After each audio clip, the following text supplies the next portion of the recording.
Hello friends, welcome to our new video. इस video में हम बात करेंगे किस तरीके से आप एक वर्डप्रेस साइट के अंदर अपना जो टाइटल है और जो कि आपका फेविकॉन है और जो अपना टैग लाइन है आप उसको चेंज कर सकते हैं। Let's jump to our screen. आप जब भी आप इस तरीके का चेंजेस चाहते हो, सबसे पहले आपके पास एडमिन का एक्सेस होना चाहिए, उसका यूज़र आईडी और उसका पासवर्ड। और बेसिकली जो भी यूआरएल होता है, जो डिफ़ॉल्ट वर्डप्रेस आपको देती है, ये डब्ल्यूपी एडमिन पे आप जा कर के एक्सेस कर सकते हो। बट मैं एक वीडियो और बनाऊंगा, इस वीडियो के बाद आप देख लेना आप चैनल पे। उसमें अगर आप चाहो डब्ल्यूपी एडमिन की जगह कुछ और यूज़ करना, तो वो भी आप चेंज कर सकते हो। उसके लिए मैं डिफरेंट एक वीडियो बना दूंगा। बेसिकली इस वीडियो पे हम स्टिक रहते हैं और अब हम आ जाते हैं अपने स्क्रीन पे। देखेंगे आप लेफ्ट हैंड सेक्शन में आपको यहाँ दिख जाएगा एक सेटिंग्स का ऑप्शन। आप जैसे ही सेटिंग्स पे देखेंगे, यहाँ पे एक जनरल राइटिंग रीडिंग, आप जनरल पे आ जाइए। जनरल पे जैसे ही आ जाएंगे, आप देखेंगे यहाँ पे जनरल साइट का टैगलाइन और आप इसका साइट टाइटल चेंज कर सकते हो। तो देखिए, अभी हम लोगों ने टैगलाइन में लिखा हुआ है नशा मुक्ति केंद्र। तो अगर किसी भी पर्टिकुलर पेज का अगर जो टाइटल है, अगर वो चेंज हमने नहीं करा हुआ है, तो डिफ़ॉल्ट में यही टाइटल आएगा। बट आप देख सकते हो कि साइट का जो टैगलाइन है, टाइटल है, वो नशा मुक्ति केंद्र है। बट आप यहाँ देख रहे हो, इसका जो टाइटल आपको दिख रहा है वो कुछ अलग दिख रहा है आपको। नशा मुक्ति केंद्र और कॉमा लगा के नशा मुक्ति केंद्र इन इटारसी दिख रहा है। वो इसलिए दिख रहा है आपको डिफरेंट जो है, क्योंकि हमने पेज लेवल पे अलग सेटिंग किया हुआ है और एक ग्लोबल लेवल पे एक जनरल सेटिंग में हमने ये डाला हुआ है। तो होगा क्या कि अगर हमने इस पर्टिकुलर पेज पे अगर कोई टाइटल नहीं डाला अपने तरफ से कस्टमाइज करके, तो वो जो है जनरल सेटिंग में जो भी हम टाइटल यूज करेंगे वो यहाँ दिखने लगेगा। तो मैं आपको ना दोनों ही दिखा देता हूँ एक बार, किस तरीके से ये दिखता है। तो अब हम आ जाते हैं इस पेज के एडिट वाले सेक्शन में। जैसे आप पेज के एडिट सेक्शन में आओगे ना, यहाँ देखो आपको कुछ इस तरीके से आपको दिख जाएगा कि हम एसईओ टाइटल ये यूज़ कर रहे हैं और हम अपना मेटा डिस्क्रिप्शन कुछ अलग सा यूज़ कर रहे हैं। तो इस तरीके से बेसिकली आप जो भी साइट है आपका, आप उसे उसमें एक अलग टैगलाइन दे सकते हो। टैगलाइन के लिए जैसे अगर हमें यहाँ पे चाहिए, अगर हमें यहाँ लिखना है 50% डिस्काउंट लिखना है ना, तो हम यहाँ पे डिस्काउंट लिख सकते हैं।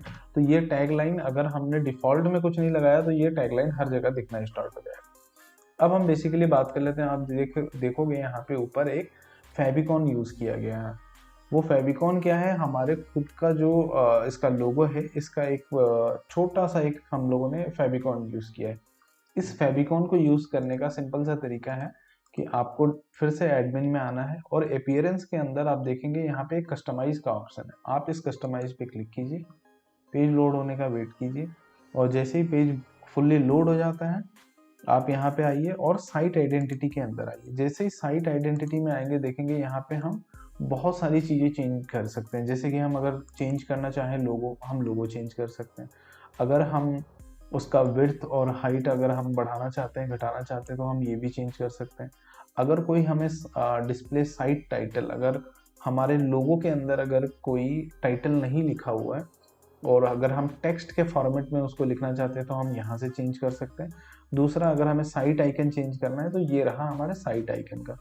तो साइट आइकन का सिंपल सा फॉर्मूला है कि आप जो भी लोगो यूज़ करेंगे, आप उसको सेलेक्ट करें और आप देखेंगे ना, साइट आइकन का जो साइज होता है वो आप बहुत छोटा सा एक पोर्शन ले सकते हो। आप ऐसा नहीं है कि पूरा एंटायर लोगे, तो वो मज़ा नहीं आएगा, क्योंकि वो ऐसे पतला में, क्योंकि वो हमेशा एक स्क्वायर शेप में ही दिखता है। ऐसा नहीं है कि आप रेक्टेंगुलर शेप में लगा सकते हो।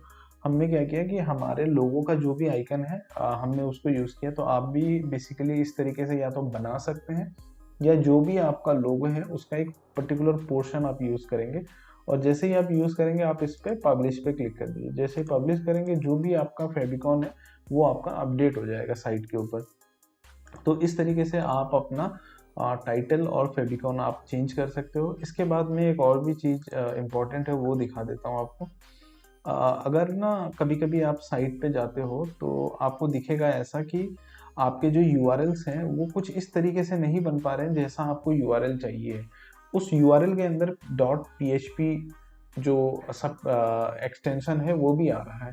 आप उसको किस तरीके से रिमूव कर सकते हो, ये एक बहुत ही इंपॉर्टेंट फैक्टर होता है जो बहुत लोगों को नहीं पता रहता। तो आपको बेसिकली क्या करना है, आप फिर से एडमिन में आओगे और यहाँ देखोगे लेफ्ट हैंड सेक्शन में सेटिंग्स का ऑप्शन है। सेटिंग्स में आप परमालिंक्स देख रहे हो, ये आप इस पर क्लिक कीजिए।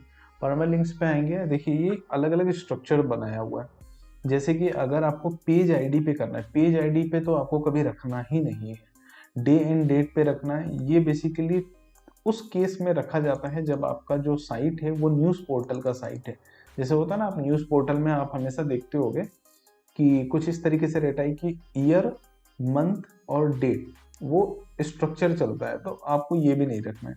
अगर आपका एक पोर्टफोलियो साइट है तो बेसिकली हमेशा आपको जो इसमें परमालिंक स्ट्रक्चर चूज करना है वो हमेशा पोस्ट टाइप का चूज करना है, ना कि कस्टम यूज करना है। कस्टम वगैरह आप तब यूज करते हो जब आप एक ऐसी साइट बना रहे हो जो कि आप कस्टमाइज तरीके से बना रहे हो, आपको पेज का नेम नहीं चाहिए, पेज के नेम से पहले भी और कुछ यूज करना है उस समय पे। बट आप देखिए, आप बेसिकली जो भी साइट होता है हम हमेशा पोस्ट नेम पे ही हम हमेशा रखते हैं परमालिंक को। आप इसको यूज करें और सेव चेंजेस पे क्लिक कर दें। तो जो भी आपका पीएचपी वाला जो भी फैक्टर होता है वो हमेशा जो जो भी आप पीएचपी वाला डॉट एक्सटेंशन आ जाता है आपके साइट के ऊपर, वो चेंज हो जाएगा। तो होपफुली ये वीडियो से आपको थोड़ा हेल्प मिला होगा, जिस तरीके से आप अगर अपना टैग्स, अपने परमालिंक्स और अपने फेविकॉन को चेंज कर सकते हैं, टैगलाइन को, टाइटल को चेंज कर सकते हैं। तो अगर आपको इसके अलावा अगर कुछ पूछना हो तो आप कमेंट में बिल्कुल बताएं, मैं बिल्कुल रिप्लाई करूँगा। Thank you, have a nice day.